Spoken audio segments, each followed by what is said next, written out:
So for the top 10%, we have average PR size is less than 105 lines of code. If we go back to that developer experience and thinking about that, how do you think about the difference between, okay, I'm going to review something that is 105 lines or less, right? Versus getting up in there into like the 400, 500, 600, 800 lines. How does each one of those feel as a reviewer?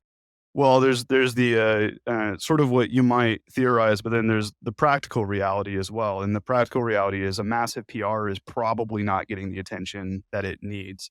And No way. Yeah. you may be getting more of the just well, I'm LGTM and go on with their day because it's just too much mental burden to they don't want to block a release or anything like that just to deal with this massive PR.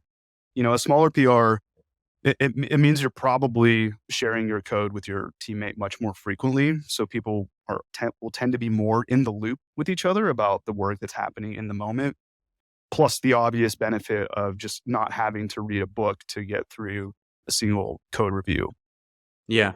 It reminds me of like school assignments from when I was a kid. It's like if I'm in English class and I have to read this huge book, there's no way that I'm actually doing this. I gotta go.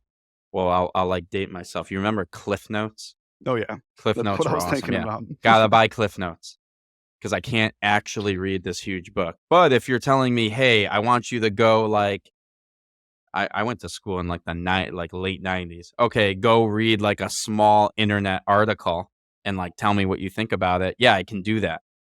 So I think it's kind of a similar thing. If you're giving me 105 lines of code or less, like I'm into it. Got it. I'll read every one. I'll give like really detailed feedback.